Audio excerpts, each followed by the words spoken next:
आज के क्लास में आप सभी का स्वागत है। जैसा कि हम लोग क्या पढ़ रहे थे, मुगल एम्पायर, और उसमें भी हम लोग पॉलिटिकल हिस्ट्री पढ़ रहे थे, राजनीतिक इतिहास पढ़ रहे थे। तो राजनीतिक इतिहास में हम लोग अकबर तक का इतिहास पढ़ चुके हैं। Political history of Mughal empire, और उसमें भी हम अकबर तक, पॉलिटिकल हिस्ट्री ऑफ अकबर। पीछे के क्लास में हम लोगों ने अकबर की पॉलिटिकल हिस्ट्री या राजनीतिक इतिहास के पढ़ा। थोड़ा लंबा लेक्चर हो गया, लेकिन सारी चीजों को मैंने एक ही लेक्चर में कवर कर दिया। ठीक है, तो घबराना नहीं। डेढ़ ही 1 से 1.5 घंटे का ही लेक्चर है, बहुत ज्यादा वो नहीं है। तो उसको आप देखिएगा, बहुत अच्छे से आपको अकबर समझ में आएगा। ठीक है, तो अब अकबर के बाद कौन सा शासक आएगा, मैंने आपको बताया था। भज सब ऐसे याद करना है। तो BHAJ यानी जहांगीर आएगा। तो आज हम जहांगीर का राजनीतिक इतिहास पढ़ेंगे।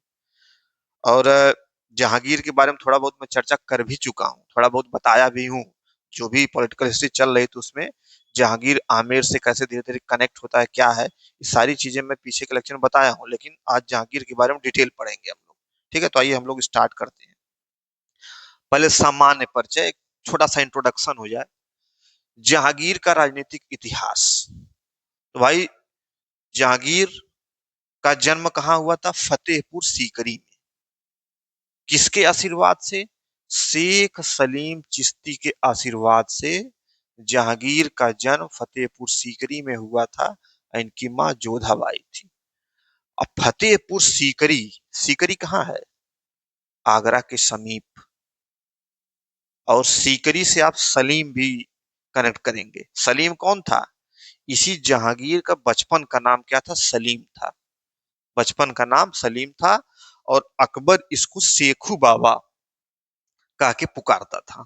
अकबर जहांगीर को शेखू बाबा कह के पुकारता था।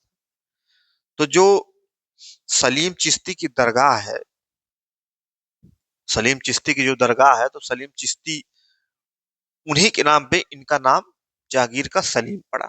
ठीक है, माँ जोधाबाई, फतेहपुर सीकरी, सलीम चिश्ती के आशीर्वाद से फतेहपुर सीकरी में इनका जन्म हुआ।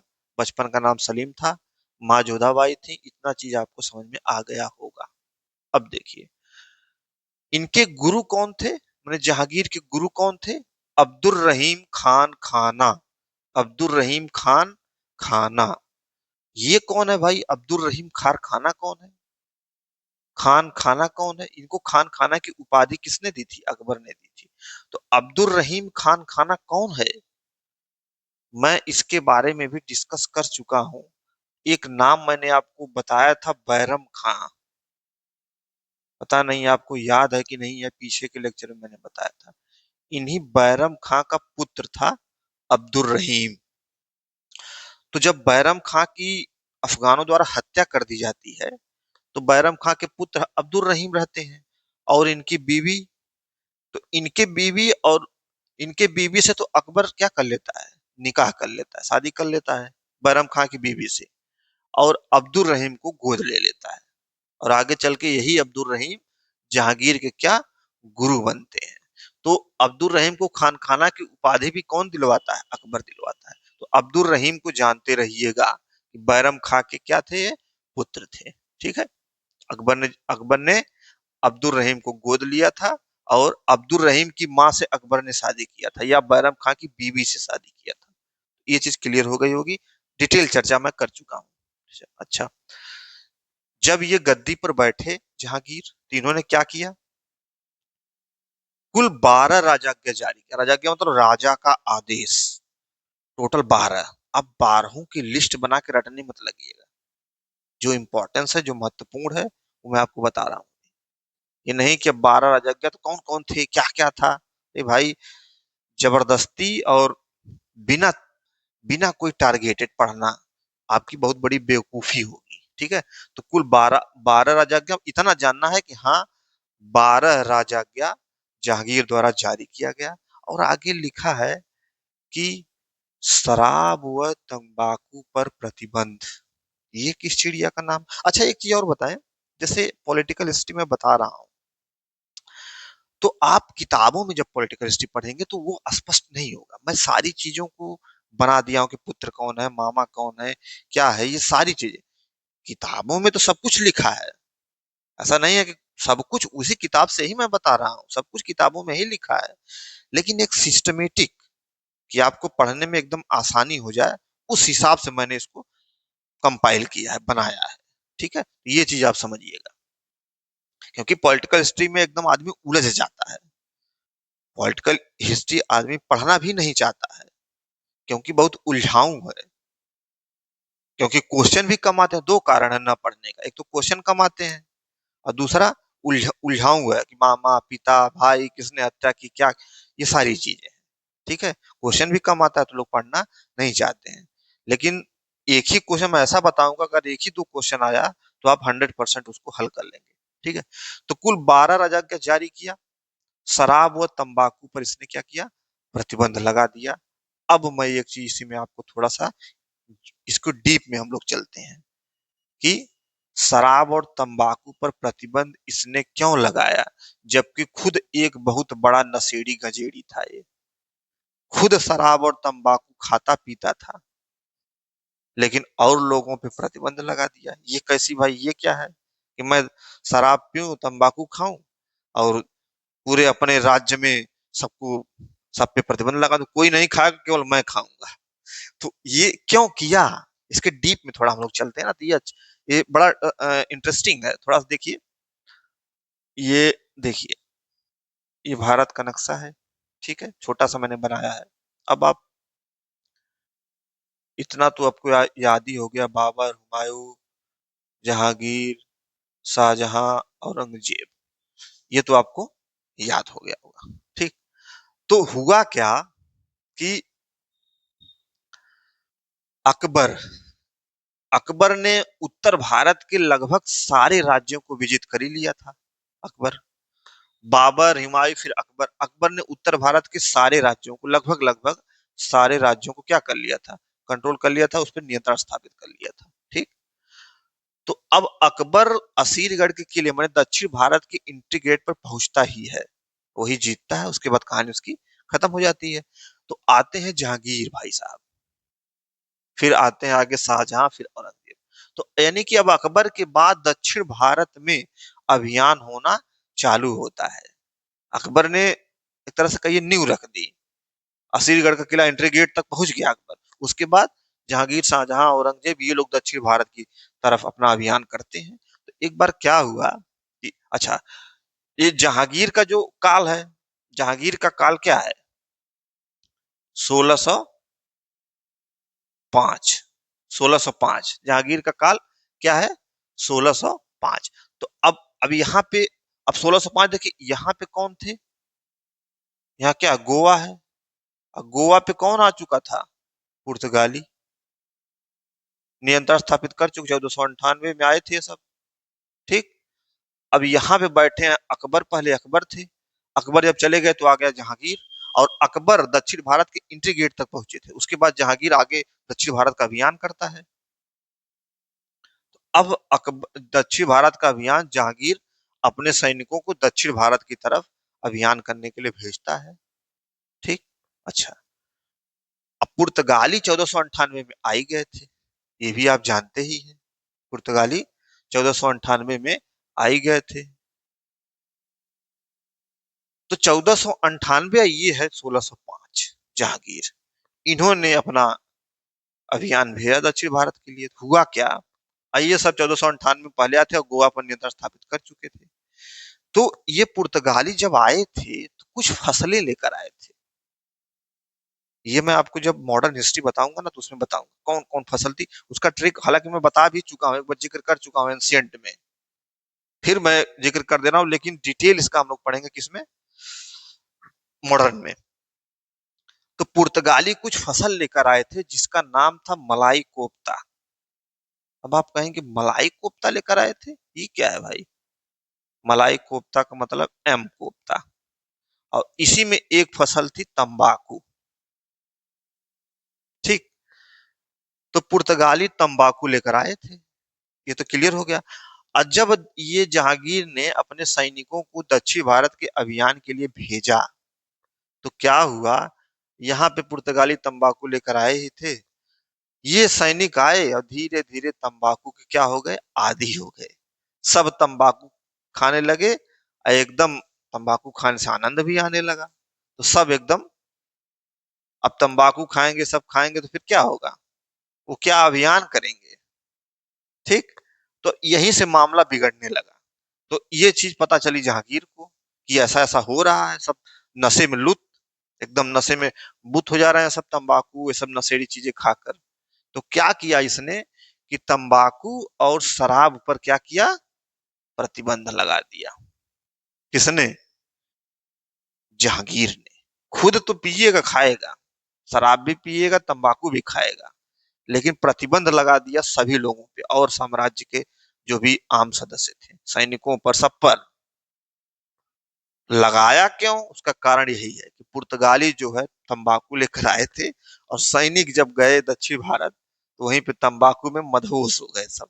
ठीक। तो ये क्या सब अभियान करेंगे, इसीलिए उसने किया कि ये सब तंबाकू पे क्या किया, प्रतिबंध लगा दिया।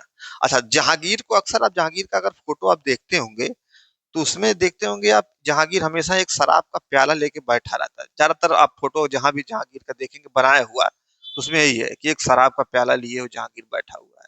तो जहांगीर जान ही रहे हैं आप, शुद्ध शराबी, गजेड़ी, नशेड़ी सब था। अच्छा, चित्रकारी भी जानता था जहांगीर के समय। चित्रकारी, खुद चित्रकला का माहिर था, खुद चित्रकारी करता था।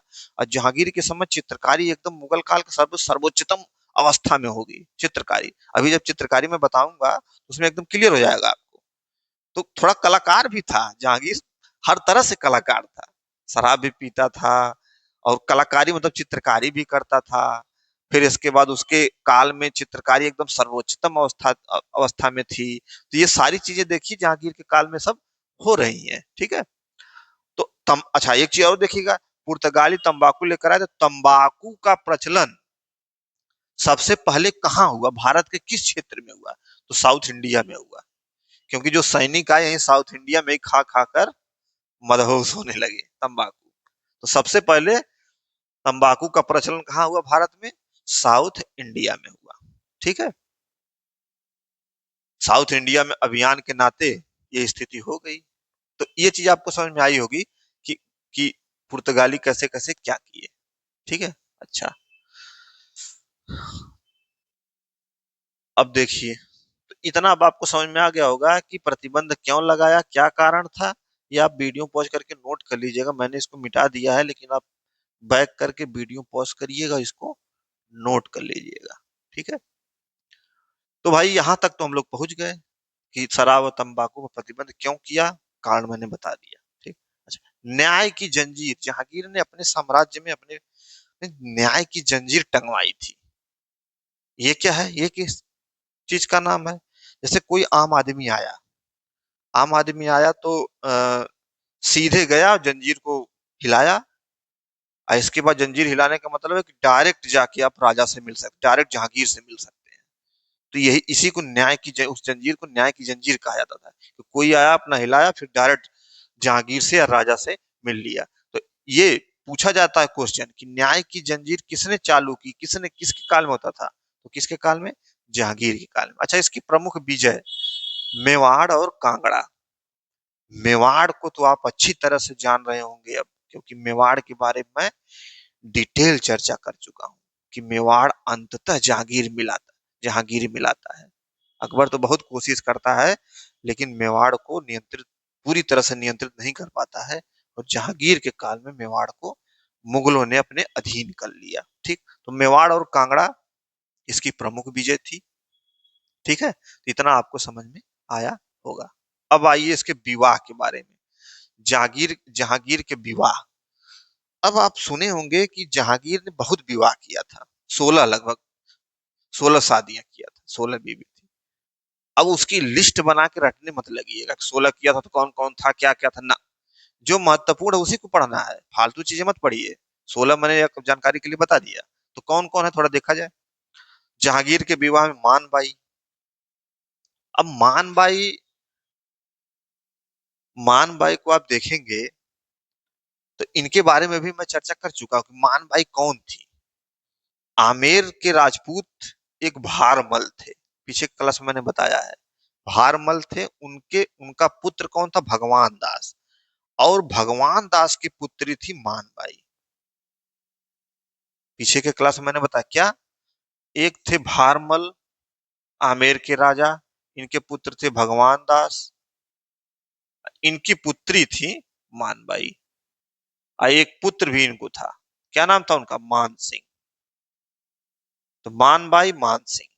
ठीक। तो अब यहाँ पे देखिए, मानबाई क्या थी? आमेर के भगवान दास की पुत्री। ठीक, समझ में आया? अच्छा, भगवान दास पुत्र खुसरो, पुत्र मानबाई से जो पुत्र पैदा हुआ वो खुसरो था। समझ में आई बात? और खुसरो के मामा मान सिंह हो जाएंगे, क्योंकि मानबाई की भाई है मान सिंह। तो खुसरो के मामा मान सिंह और ससुर मिर्जा अजीज कोका। अच्छा, जब जहांगीर गद्दी पर बैठे तो उसके अगले वर्ष ही इस खुसरो ने क्या किया? विद्रोह कर दिया। क्योंकि मान सिंह और मिर्जा अजीज, इसके ससुर मिर्जा अजीज कोका खुसरो को गद्दी पर बैठाना चाहिए, इसको सपोर्ट करते हैं, खुसरो को सपोर्ट करते हैं गद्दी पर बैठाने के लिए। तो जो ये जहांगीर बैठता है उसके अगले साल ये खुसरो क्या करता है? विद्रोह कर देता है। ठीक है, तो ये चीज आप जानिएगा, समझते रहिए। अच्छा, अब बार बार जब बार बार ये खुसरो विद्रोही प्रवृत्ति का हो गया था, बार बार इनके खिलाफ, जहांगीर के खिलाफ विद्रोह करता था खुसरो। तो ये चीज देखकर मानबाई एकदम बहुत घबरा गई और बहुत एकदम निराश हो गई। और अंततः इन्होंने क्या किया, मानबाई ने, कि अफीम की मात्रा लेकर मानबाई ने आत्महत्या कर ली। तो खुसरो के विद्रोही प्रवृत्ति के कारण मानबाई द्वारा आत्महत्या कर ली जाती है, अफीम खाकर। ठीक है, ये चीज आपको समझ में आएगा कि मानबाई, जहांगीर के संबंध में मानबाई क्या था। अच्छा, एक थी जगत गोसाई। अब जगत गोसाई को देखेंगे आप, तो मारवाड़ के राजा उदय सिंह की पुत्री थी। मेवाड़ के राजा उदय सिंह नहीं, वो अलग है। मेवाड़ के राजा भी उदय सिंह थे एक, और मारवाड़ के राजा भी उदय सिंह, दोनों अलग अलग चीजें हैं, एक ही मत समझ लीजिएगा। तो मारवाड़ के राजा उदय सिंह की पुत्री है कौन? जगत गोसाई। और इनसे जो पुत्र पैदा हुआ उसका क्या नाम था? खुर्रम। और उसी को शाहजहां कहा गया। खुर्रम का अर्थ होता है आनंददायक। तो इस पहले विद्रोह कौन किया? खुसरो। फिर उसके आगे अगले वर्ष आगे खुर्रम करता है, इनका पुत्र ही करता है खुर्रम, जहांगीर का, इन्हीं के खिलाफ विद्रोह करता है। अच्छा, ठीक है। फिर आगे चल के खुर्रम के बाद कौन विद्रोह करता है? एक महावत खां इनका सरदार रहता है, वो विद्रोह कर देता है। ठीक है, तो ऐसे इनके काल में लगातार विद्रोह होते रहे। तो ये जो विद्रोह देखिए यहाँ पे, मारवाड़ के राजा उदय सिंह की पुत्री, पुत्र खुर्रम, खुर्रम का अर्थ आनंददायक। अच्छा, ये एक इनकी रखैल थी, जहांगीर की एक रखैल थी, उसका नाम स्पष्ट नहीं है। उस रखैल का एक पुत्र, रखैल की एक पुत्र था शहरयार। और इसी शहरयार से नूरजहां ने अपनी बेटी लाडली बेगम का शादी किया था। अभी ये नूरजहां से संबंधित है, अभी मैं इसको बता रहा हूँ डिटेल, इसका क्या है मैटर। एक थी साहिब जमाल और परवेज। परवेज को कौन सपोर्ट करता था? महावत खां का समर्थन था। ये महावत खां क्या था? महावत खां जहांगीर के समय का सबसे शक्तिशाली और सबसे श्रेष्ठ सरदार था, सबसे योग्य सरदार था। तो ये महावत खां किसको सपोर्ट, ये परवेज जहां जहां जाते तो वहां वहां महावत खां जाता था। तो साथ में रहने के कारण महावत खां परवेज को क्या करता था? सपोर्ट करता था। और नूरजहां के बारे में तो अभी डिटेल हम चर्चा करेंगे, नूरजहां से और इस रखैल शहरयार सबसे क्या संबंध है, क्या रिलेशन है। ठीक है, तो जहांगीर के काल का सबसे शक्तिशाली और योग्य सरदार कौन था? महावत खां। इसने किसका सपोर्ट किया? परवेज का। क्यों किया? क्योंकि दोनों साथ में रहते थे। अच्छा, यहाँ पे खुसरो को कौन कौन सपोर्ट कर रहा है जहांगीर के खिलाफ विद्रोह में? एक तो मान सिंह, फिर मिर्जा अजीज कोका, फिर सिख गुरु भी करेंगे, जिसकी हत्या करवा देगा जहांगीर।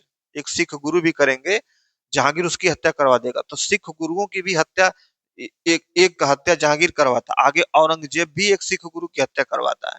तो सिख गुरु वाला जब मैं चैप्टर बताऊंगा तो उसमें भी ये चीज क्लियर हो जाएगी। ठीक है, तो ये इतना क्लियर हो गया होगा। ये रखैल शहरयार, नूरजहां, पुत्र लाडली बेगम, ये क्या चक्कर है? लाडली बेगम जहांगीर की पुत्री नहीं थी। किसकी पुत्री थी? नूरजहां की। अब आप कहेंगे कि इसका इसका तो शादी हुआ था, तो पुत्री तो जहांगीर की भी कहाँ है? नहीं। क्या चक्कर है, इसको हम लोग थोड़ा समझते हैं। यही है, यही पॉलिटिकल हिस्ट्री है। अभी आप किताबों में पढ़ेंगे ना, क्लियर ही नहीं होगा आपको। लिखा तो सब है, लेकिन उसमें उलझ जाएंगे आप। ठीक है। तो आइए अब हम क्या करते हैं, नूरजहां को और ये जो शहरयार, ये जहांगीर, ये सब क्या चक्कर, लाडली बेगम का नूरजहां का समर्थन शहरयार को क्यों है, आइए इसको हम थोड़ा सा समझ लेते हैं। नूरजहां, तो नूरजहां का जन्म कहाँ हुआ था? फारस, ईरान। ठीक है। अच्छा, नूरजहां के बारे में, यानी कि नूरजहां का जन्म, उसके पिता का नाम, उसके भाई, उसकी माता, इन सारों के बारे में जानना, क्योंकि इन सारों का स्टोरी है एक, तो सभी को बारे में पढ़ना पड़ेगा, माता पिता भाई बहन सबके बारे में। तो इसका जन्म कहाँ हुआ था? फारस या ईरान। पिता का नाम क्या था? मिर्जा गियास बेग। बाद में मिर्जा गियास बेग को बाद में एक उपाधि मिली, एतमादुद्दौला की उपाधि मिली बाद में। ठीक। और इन्हीं की उपाधि के नाम से इनका मकबरा, एतमादुद्दौला का मकबरा आगरा के पास है। एतमादुद्दौला का मकबरा आगरा के पास है। और इस मकबरे की बहुत ही जबरदस्त खासियत ये है कि यह पूर्णतः संगमरमर का बना हुआ है, और इसमें सामान्यतः पित्रा का प्रयोग किया गया है। हालांकि जब मैं आपको स्थापत्य बताऊंगा, उसमें सारी चीजें डिस्कस हो जाएंगी, लेकिन थोड़ा सा आप इसके बारे में जान ही लीजिए कि एतमादुद्दौला का मकबरा आगरा के समीप है। इसमें पूर्णतः संगमरमर का प्रयोग किया गया है और पित्रा पत्थर। ठीक। तो एतमादुद्दौला मिर्जा गियास बेग इनके पिता का नाम था। माता अस्मत बेगम। अच्छा, माता अस्मत बेगम क्या, ऐसा कहा जाता है, ऐसा कहा जाता है कि ये जो अस्मत बेगम थी, इन्होंने ही किसकी खोज की? इत्र की। इत्र का आविष्कार किसने किया? अस्मत बेगम ने, ऐसा कहा जाता है, अस्मत बेगम ने। बाद में अस्मत बेगम से ही नूरजहां ने भी इत्र बनाने की प्रक्रिया सीख ली। तो दो लोग इत्र बनाना जानते थे, एक अस्मत बेगम जिसने इत्र का आविष्कार ही किया, दूसरा इनकी बेटी। तो अगर ऑप्शन में आ जाए कि इत्र का आविष्कार किसने किया और अस्मत बेगम हो ऑप्शन में, तो उसको टिक लगा देंगे। दोनों हो, अस्मत बेगम और नूरजहां दोनों हो अगर, तब भी अस्मत बेगम लगाएंगे, लेकिन केवल नूरजहां हो, नूरजहां लगा देंगे। ठीक है। तो ये देख, तो इनकी जो माता थी अस्मत बेगम, इन्होंने, कहा जाता है कि अस्मत ने इत्र का आविष्कार किया, बाद में नूरजहां भी इनसे सीख लेती है। अच्छा, नूरजहां के बचपन का नाम जो था, मेहरुन्निसा, बचपन का नाम। अच्छा, इसका बचपन का नाम तो मेहरुन्निसा था, लेकिन बाद में इसका नाम नूरजहां कैसे हो गया? ये भी एक स्टोरी ही है। कैसे है, देख बता रहा हूं, देखिए। जहांगीर के दरबार में एक सरदार, जहांगीर के ही एक सरदार थे, जिनका नाम था अली कुली बेग, या शेर अफगान जिनको कहा जाता था। तो इन्हीं शेर अफगान या अली कुली बेग की पत्नी थी नूरजहां, जिनका नाम था पहले मेहरुन्निसा। ठीक।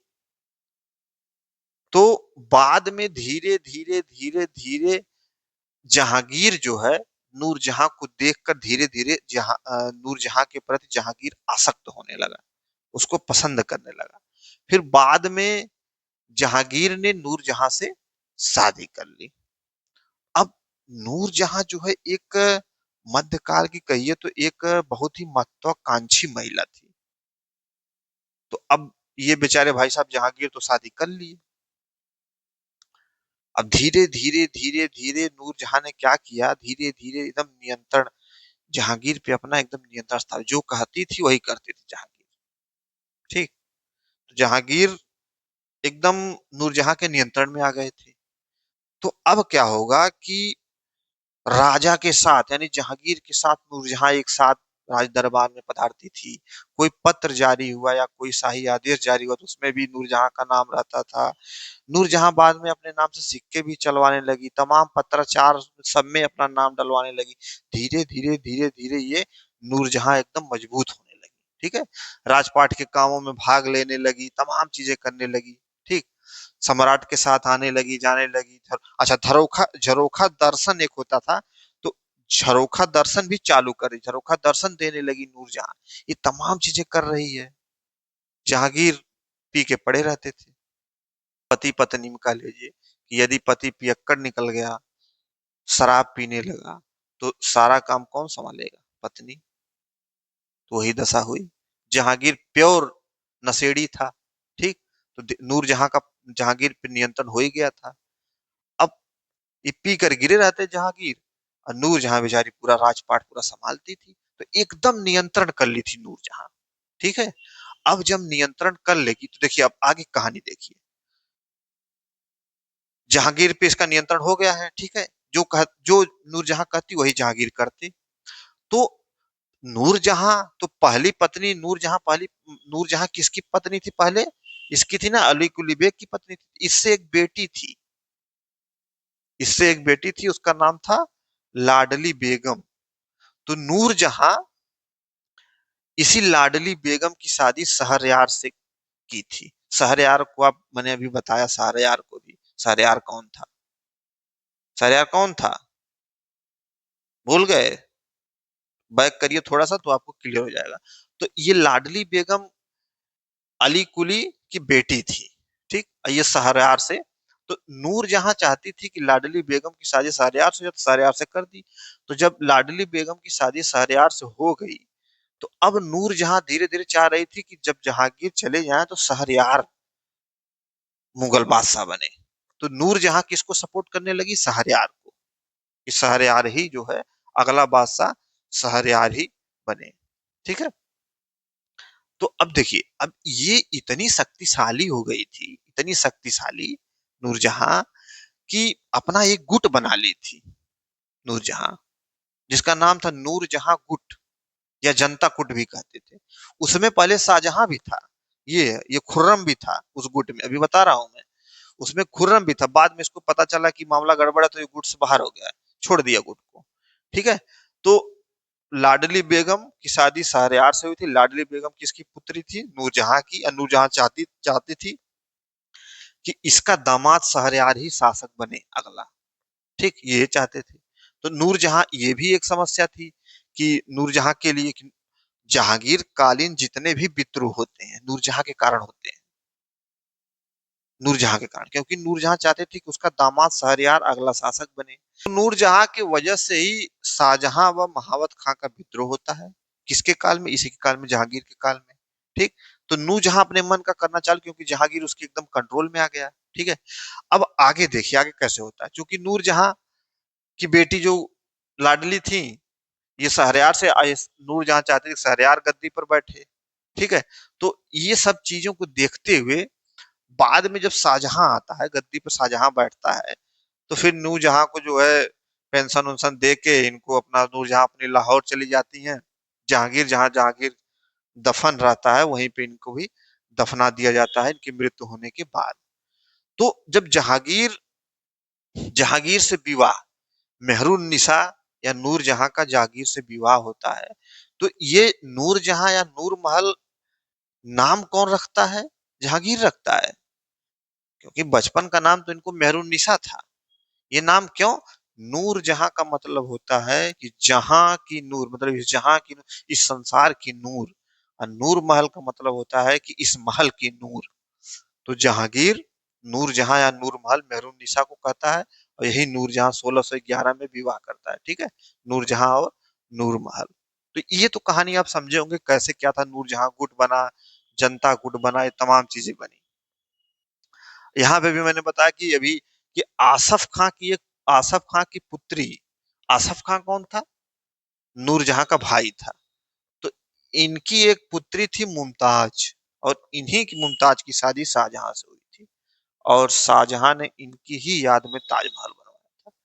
तो ये मुमताज कोई और नहीं, आसफ खां की पुत्री थी, या कह लीजिए कि नूरजहां के भाई आसफ खां की पुत्री थी। ठीक है। तो अब नूरजहां को मैंने बताया ना कि महत्वाकांक्षी महिला थी, एकदम जहांगीर पे एकदम कंट्रोल, जहांगीर को कंट्रोल कर अपने मन से सारी चीज कर रही थी। अब ये चाह रही थी किसी तरह शहरयार को जो है गद्दी पर बैठा दिया जाए, तमाम चीजें सोच रही थी। तो उसी संबंध में फिर विद्रोह होना चालू होते हैं। तो पहला विद्रोह खुसरो का होता है।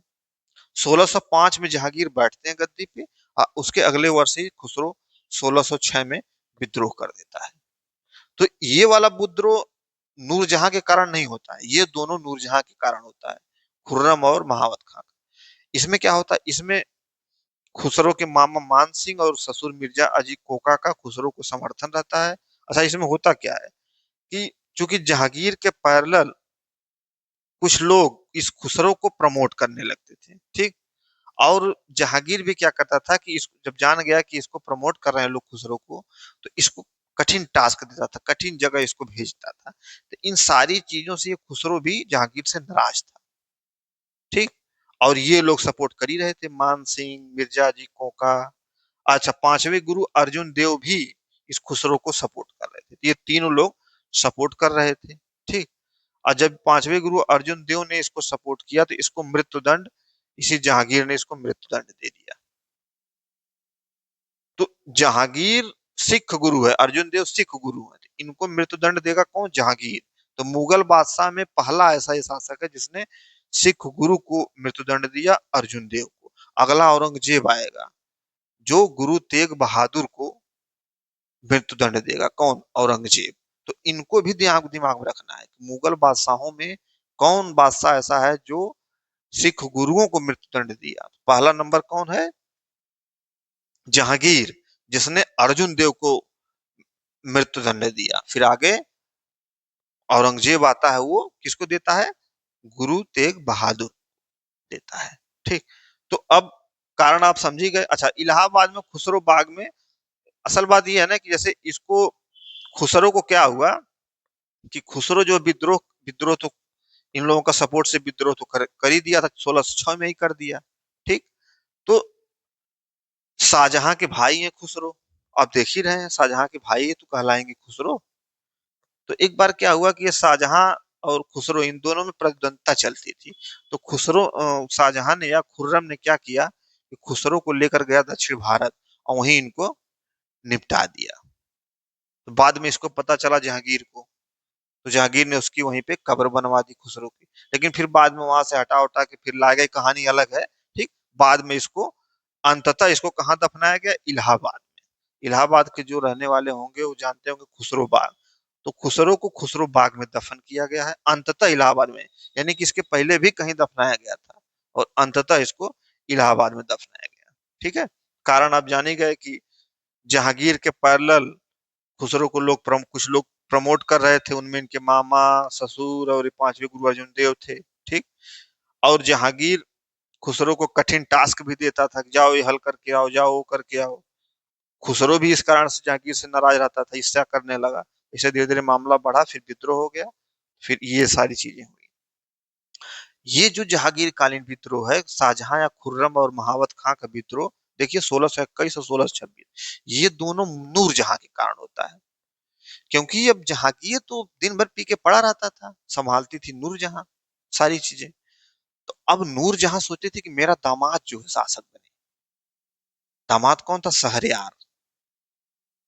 इसने अपनी बेटी लाडली बेगम की शादी शहरयार से की थी, ठीक। तो अब शाहजहां या खुर्रम का विद्रोह 16 क्या होता था, क्या होता है? अब जब ये मैटर, जब जहांगीर कालीन में जहांगीर ये विद्रोह क्यों किया?